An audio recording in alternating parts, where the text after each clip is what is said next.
nibyo umurezi cyangwa se ubucura bwa perezida Paul Kagame yarangije amasomo ya gisirikare mu Bwongereza, ariko se abandi bana b'umukuru w'igihugu bakunze kuba bahugiye mu ki, bize ibijyanye n'iki?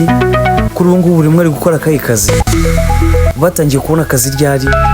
Soza ndi buze kohereza urutonde rw'abantu bakomeye bafite amazina azwi cyane ku isi basoje muri iri shuri rya gisirikare ry'Ubwongereza, Royal Military Academy Sandhurst, aho umwana wa perezida Paul Kagame yasoje kwiga.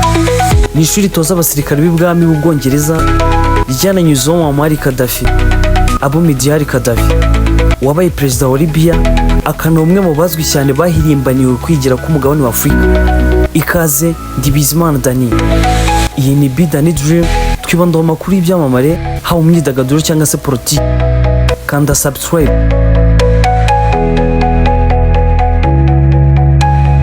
Mbere na mbere Brian, bucura bwa perezida w'u Rwanda Paul Kagame vuba tariki 13 z'ukwezi kwa 12 2024 yarangije amasomo ya gisirikare yo ku rwego rwa ofisiye kadeti ku ishuri rikuru rya gisirikare rikomeye mu Bwongereza, Royal Military Academy Sandhurst. Amafoto yatangajwe bwa mbere ku rubuga nkoranyambaga X na ambasaderi w'u Rwanda mu Bwongereza Jason Businge. Aya mafoto akaba agaragaza na mama Jeannette Kagame yitabiriye ibyo birori hamwe n'abakuru be harimo Ivan Cyomoro Kagame na Ayane Kagame n'abandi ba hafi y'uyu muryango. Brian Kagame arangije muri iri shuri nyuma y'uko na mukuru we Ayane Kagame aharangije mu kwezi kwa 8 na 2022. Iri shuri rifite ibigo byinshi ndibuze kubwira mu kanya bitewe n'abantu benshi bagiye baryigaho kandi bazwi cyane. Bena mbere kambanze nkubwira iby'abana ba perezida Paul Kagame bakora. Abana ni bane. Imfura ye ni Ivan Cyomoro Kagame wavutse mu mwaka w'1990, magengo afite imyaka 34.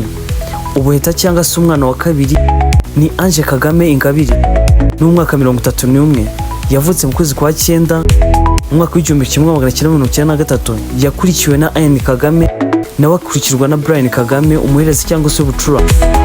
Ku byo bakora, uwa mbere Ivan Cyomoro Kagame afite inshingano muri RGB tariki 18 z'ukwezi kwa 5 uyu mwaka w'2020, hari mu bihe bya COVID-19.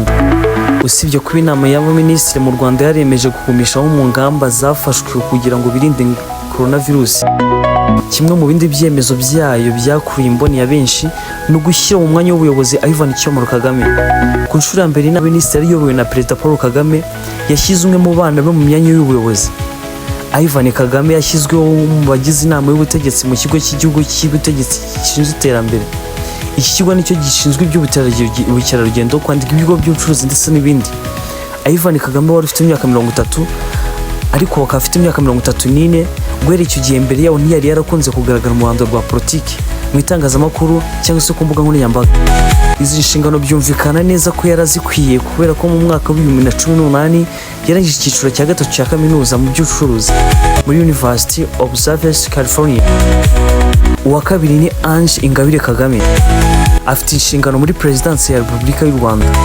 Inama y'abaminisitiri yateranye tariki ya mbere ukwezi kwa 8 umwaka ushize wa 2023, iyobowe na perezida Paul Kagame. Yashyize mu myanya abayobozi batandukanye. Bashyizwe mu mwanya harimo Ange Kagame, ubuheta bwa perezida Paul Kagame, aho yagize umuyobozi mukuru wungirije w'akanama gashinzwe ingamba na politiki muri Perezidansi ya Repubulika. Uyu mwanya witwa Deputy Executive Director and Press Council. Bamwe mu bakoresha urubuga nkoranyambaga rwa Twitter icyo gihe bifurije imirimo myiza Ange Kagame, akabona kunje kugaragaza ko awukoresha. Nyuma yaho mu butumwa yanyujije kuri Twitter n'ubundi yagize ati kubagize amahirwe ku nshingano yahawe, ndetse anavuga yuko yiteguye kuzishyira mu bikorwa. Yaragize ati ndabashimira mwese ku butumwa mu myifurize ibyiza, ntewe ishema kandi niteguye gutanga umusanzu no gukora itandukaniro ku bw'igihugu cyacu. Uyu Ange Kagame wahaye inshingano mu gihugu cy'u Rwanda afite impamyabumenyi mu cyiciro cya gatatu cya kaminuza mu bigendanye n'ububanyi n'amahanga, akaba yarayikuye muri Columbia University i New York muri Leta Zunze Ubumwe za Amerika. Uwa gatatu ni Ayane Kagame, ni umwe mu bagize umutwe w'abasirikare b'indobanure barinda umukuru w'igihugu, ubageze ku ipeti rya majoro mu ngabo z'u Rwanda RDF. Ayane Kagame tariki 12 kwezi kwa 8 2022 yasoje amasomo ya gisirikare amushyira mu rwego rwa Rusuriyetona mu birori bigaragara ko byari bibereye ijisho ku cyiciro cy'ishuri rya gisirikare cya Sandhurst Royal Military Academy.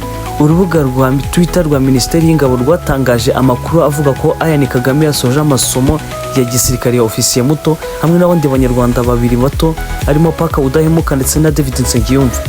Kagame ubusanzwe n'umwana wa gatatu mu muryango wa Perezida wa Repubulika Paul Kagame yasoje amasomo amushyira kuri urwego yiyongera ku yaherukaga gusoza mu mwaka wa 2019 y'icyiciro cya gatatu cya kaminuza cyangwa se masters mu bijyanye n'icungamutungo muri kaminuza yitiriwe Williams cyangwa se Williams College muri Leta Zunze Ubumwe za Amerika.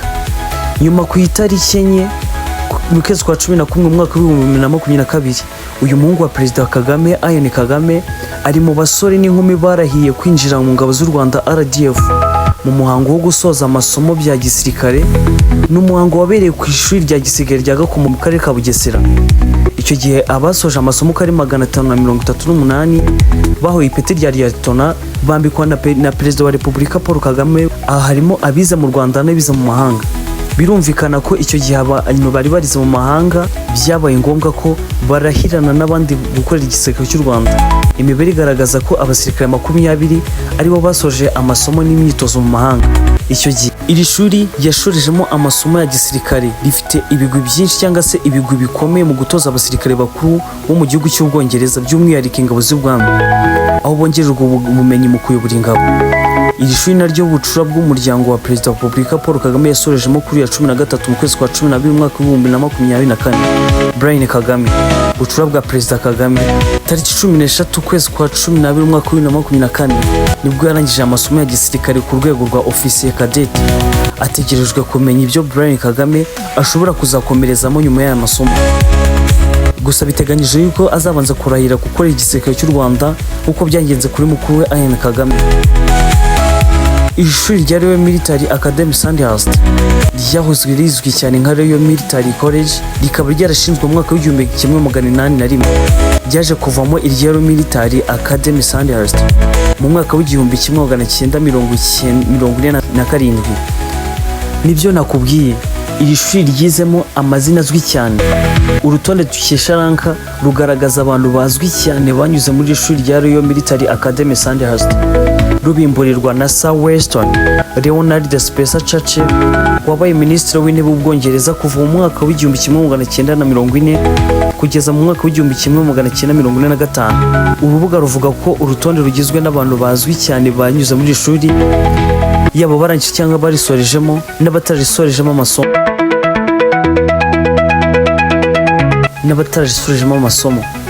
Harimo kandi igikomangoma Prince William umuhungu w'umwami Charles wa gatatu.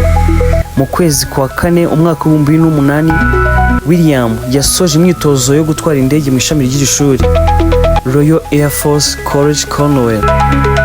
Prince Harry murumuna Prince William nawe yanyuze muri ishuri rya Royal Military Academy Sandhurst asukana ipeti rya Liyetona. Iri shuri kandi ryanyuzemo Muammar Gaddafi wabaye perezida wa Libya wanabaye umwe mu bazwi cyane bahirimbaniye kwigira ku mugabane wa Afurika.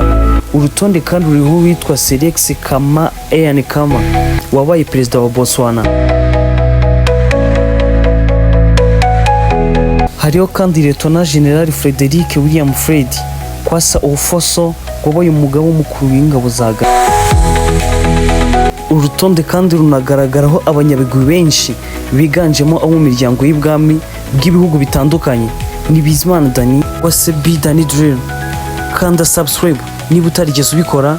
Iyi ni Bidani Drill, tukugezaho byinshi bitandukanye bigendanye n'ibyamamare mu ngeri zose: politike, imyidagaduro, ubukungu, imibereho myiza n'ibindi bigiye bitandukanye. Nawe ushobora kugira uruhare mu biganiro binyura kuri Bidani Drill. Nyura hasi muri comment udusigire igitekerezo cyawe, unatubwire icyo twazaganiraho ubutaha. Dukomeze tubane. Ciao ciao.